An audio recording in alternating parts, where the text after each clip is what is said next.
What I saw was fun, never anything inappropriate.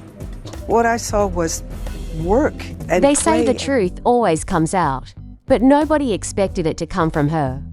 In a world where silence can be more dangerous than lies, Phylicia Rashad, America's beloved TV mom, has broken hers.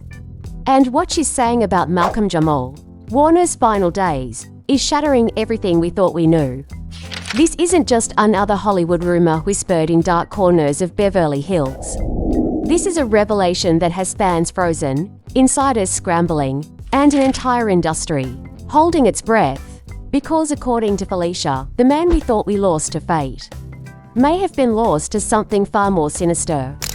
Friends say she's been carrying this weight for years, a story too dangerous to tell, too painful to speak aloud. But now, with certain people gone and others finally willing to talk, the pieces are falling into place. And the picture they form is not just heartbreaking. It's terrifying. Was Malcolm's death really an accident? Or was it the end of a carefully laid plan? Stay with us, because once you hear what Phylicia knows, you'll never look at this story the same way again. It began quietly.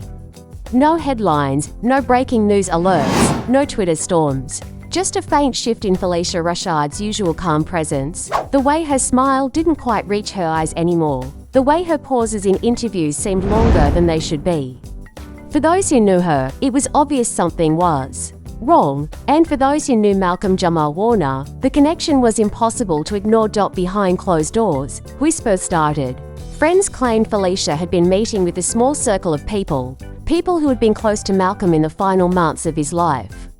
There were rumors about late-night phone calls, tearful conversations, and a stack of handwritten notes she kept in a locked box under her bed. And in those notes, sources say, were details about a chain of events that could change everything we thought we knew about how Malcolm died. The first crack in the silence came during a charity gala in Los Angeles. Phylicia was there, as poised as ever, wearing a deep green gown that made her look every bit the Hollywood royalty she was.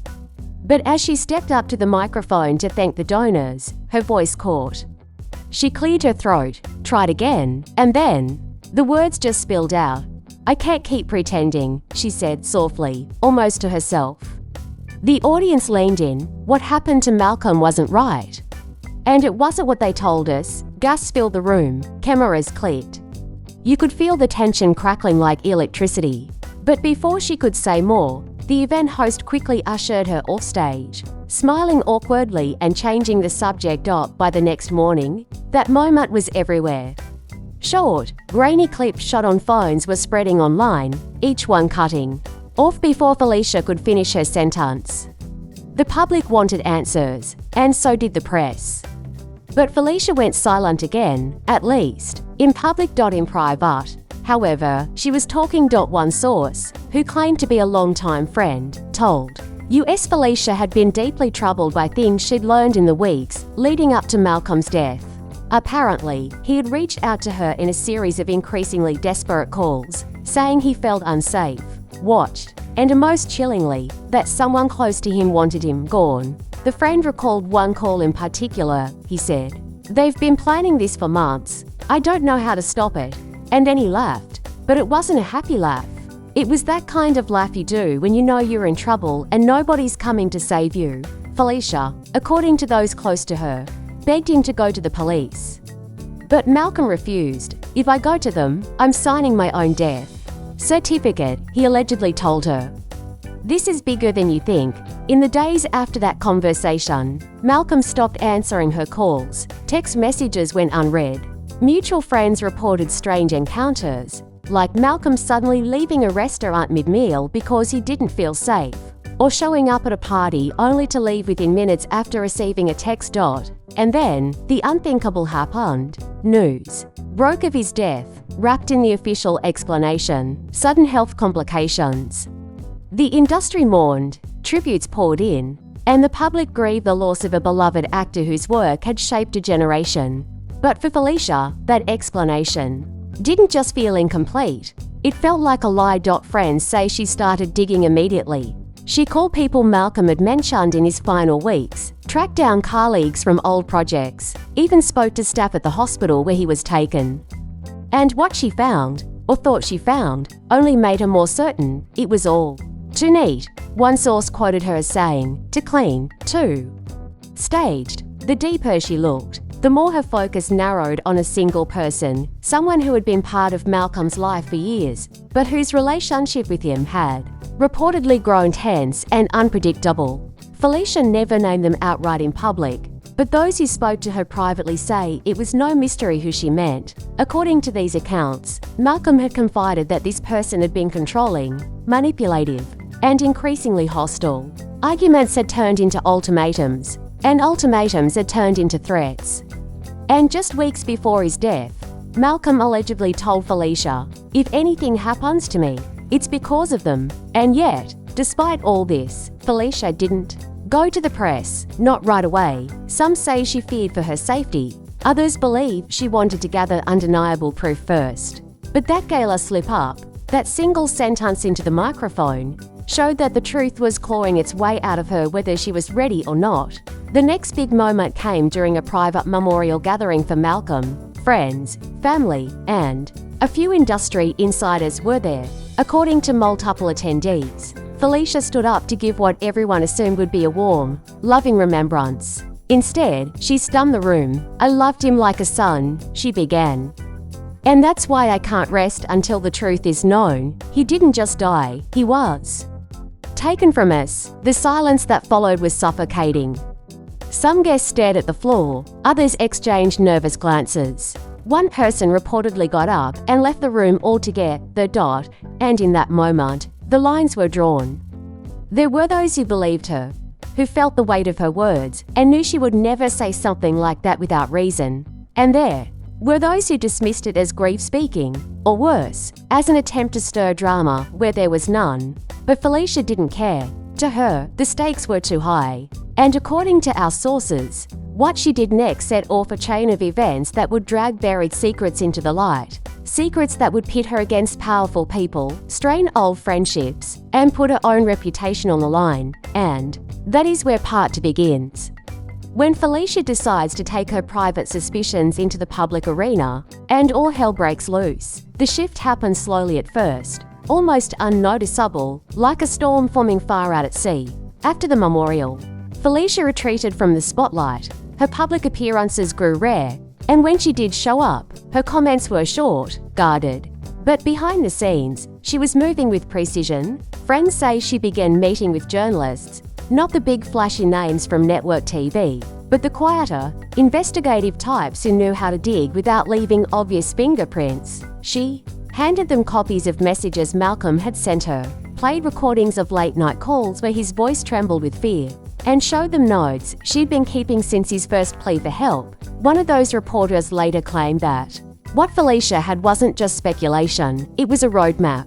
Names, dates, locations, even small details about overheard conversations that seemed meaningless until you placed them in the bigger picture. And in that bigger picture, one thing stood out. A pattern of manipulation and isolation that pointed straight back to someone Malcolm should have been able to trust. But moving from suspicion to proof was risky. The person Phylicia suspected wasn't just a figure in Malcolm's personal life. They had powerful connections, both in Hollywood and beyond. And those connections, as Phylicia would soon learn, were willing to do whatever it took to keep certain truths buried. It started with the phone calls. Unknown numbers ringing her at odd hours, only for the line to go dead when she answered. Then came the emails, cryptic, unsigned, warning her to leave the past alone and think about your family. At first, she ignored them, but when a friend she had confided in found their car vandalized, the message became clear: back off, or pay the price. Still, Phylicia pushed forward. She agreed to sit down for a filmed interview with a small, but respected, online channel known for tackling controversial stories. The host, clearly aware of the sensitivity, asked careful questions. But Phylicia didn't dance around her words. Malcolm was in trouble, she said, her voice steady. He told me who was behind it. He told me what they were planning. And now he's gone. The clip went viral within hours. Hashtags bearing Malcolm's name began trending. Fans demanded answers. and old interviews of him, where he looked visibly uncomfortable discussing certain topics, are resurfaced online, but not everyone was cheering Phylicia on. Some of Malcolm's former colleagues publicly questioned her motives, accusing her of exploiting his death for attention.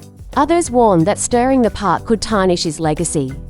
And then, almost like clockwork, a wave of anonymous accounts began flooding social media with posts discrediting her, dredging up decades-old rumors, and painting her as unstable. To many watching, it looked like a coordinated smear campaign. The pressure only intensified when an entertainment news outlet published what they claimed was an exclusive statement from the person at the center of Phylicia's suspicions.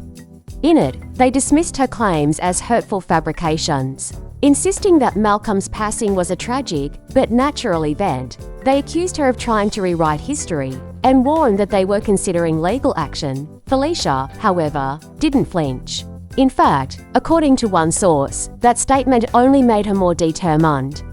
She began working with a retired investigator, a man with a reputation for uncovering hard-to-find truths. Together, they re-examined Malcolm's final weeks, looking at everything from phone records to security footage. What they found was unsettling. There were unexplained gaps in hospital records.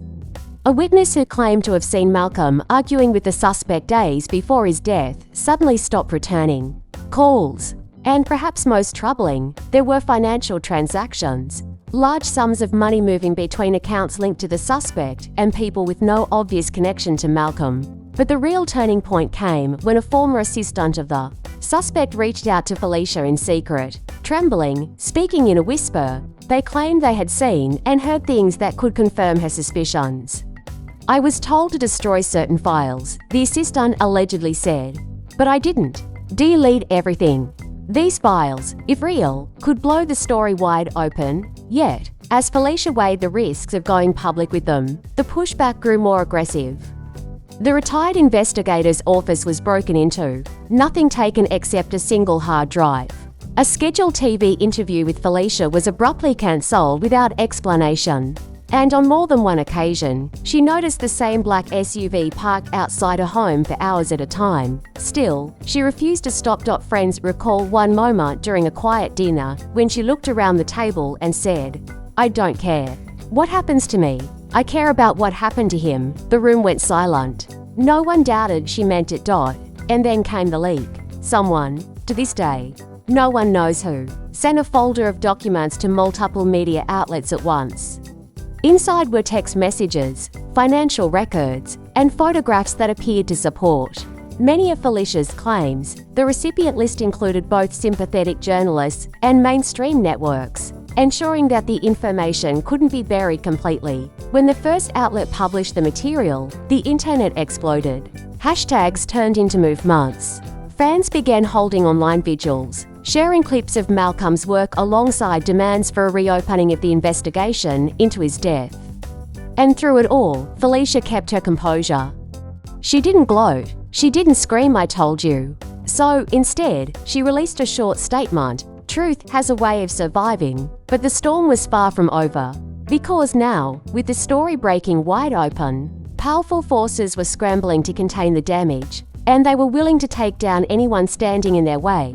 And that is where part 3 begins, when the backlash turns dangerous. And Phylicia learns just how far the other side will go to silence her for good. The first sign that things had shifted from intimidation to outright danger came on a rainy evening in late March. Phylicia was leaving a small restaurant after meeting with a trusted friend when she noticed her car alarm blaring in the distance. As she got closer, she saw the windshield had been shattered. A single envelope sat on the driver's seat, weighed down by a smooth black stone. Inside, written in red ink, were the words, "Stop digging or you're next." To anyone else, it might have been enough to walk away. But to Phylicia, it confirmed what she already knew. The truth she was chasing was big enough to scare people. With real power, and in her mind, that meant she couldn't stop now. The retired investigator she had been working with urged her to move carefully. They began using burner phones, meeting only in public spaces, and encrypting every document they shared. They also started mapping out a list of potential allies, former colleagues of Malcolm's, crew members from projects he'd worked on. and even a few insiders who had once been close to the suspect. Slowly, a clearer picture began to form. The assistant's files, the ones they had risked their safety to keep, contained a string of emails that hinted at a financial motive for keeping Malcolm silent. One in particular stood out, a message between two high-profile figures discussing getting him out of the way before a certain contract renewal date. And then there was the video hidden deep in a corrupted drive. The investigator found a short clip from what appeared to be a private gathering. The footage showed Malcolm in a heated argument with the suspect. The audio was muffled, but a few words could be made out. "You think no one will find out, and you've signed your own." And the clip ended abruptly when someone seemed to notice the camera. Phylicia watched it in silence, her hands clasped tightly in her lap. "This is it," she said quietly. "This is what they're afraid of." But before they could make their next move, word of the video leaked. They hadn't released it, which meant someone on the inside was feeding information back to the other side. The betrayal was crushing. Within 48 hours, mainstream media outlets began running pieces, painting the video as misleading and taken out of context. Experts were brought in to claim the footage was doctored. A prominent lawyer representing the suspect went on live television, calling Phylicia a grieving friend who has lost touch with reality. The smear campaign went into overdrive. Suddenly, anonymous tips about her financial troubles and unstable behavior were landing in gossip columns. Paparazzi camped outside her home, shouting invasive questions. And then the investigator disappeared. He had been scheduled to meet Phylicia at a quiet coffee shop. He never showed. Calls went straight to voicemail. By nightfall, his apartment had been cleared out, not just of personal items, but of every file, hard drive, and notebook related to the case. Police filed him as missing, but friends said they'd seen unmarked cars near his place in the days leading up to his disappearance. Phylicia knew the message wasn't just meant for him. It was meant for her to. Still, she refused to back down. She began working with a new ally, a tech-savvy whistleblower who specialized in securing and releasing sensitive information without leaving a trace. Their plan was simple: gather everything Phylicia had, verify it independently, and release it in a coordinated wave that would make it impossible to suppress. Meanwhile, the public pressure was mounting. Fan-led groups organized online petitions, demanding answers. An independent podcast released a multi-part series dissecting the timeline of Malcolm's final days, pulling from both public records and anonymous tips. The series gained millions of streams, and every episode ended with the same chilling question: who wanted Malcolm gone? But the other side was not sitting idle. One night, Phylicia returned home to find her front door ajar. Inside, nothing appeared.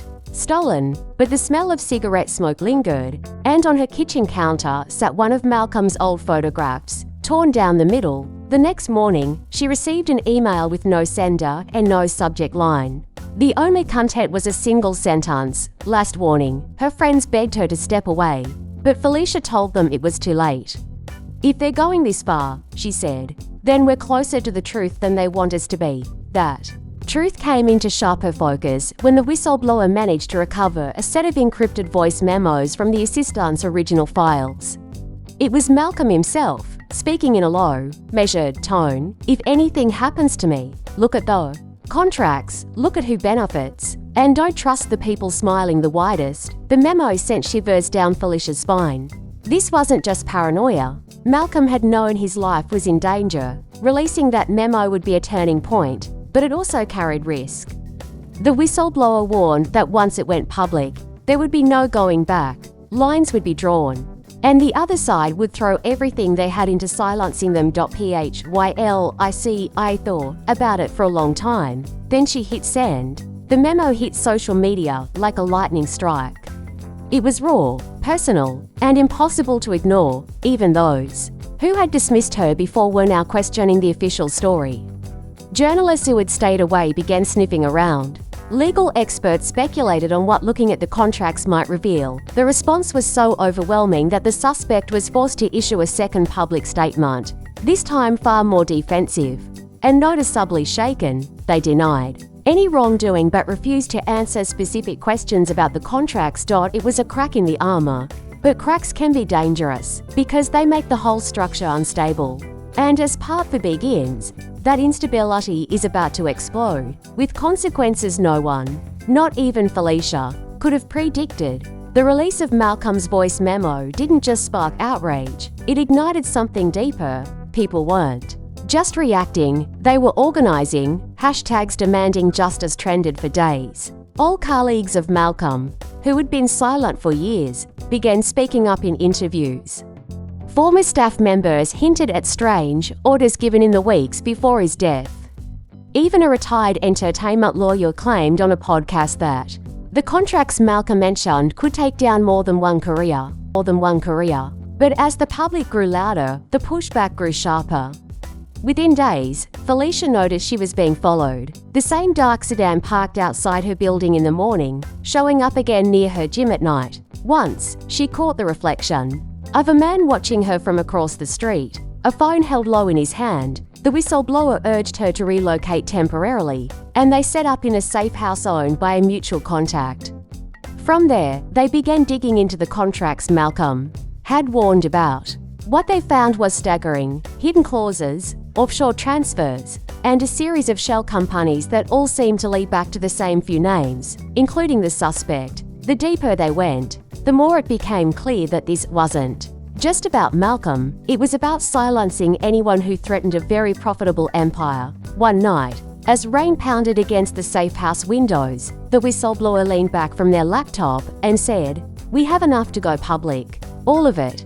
But once we do, there's no putting the genie back in the bottle." Phylicia didn't hesitate.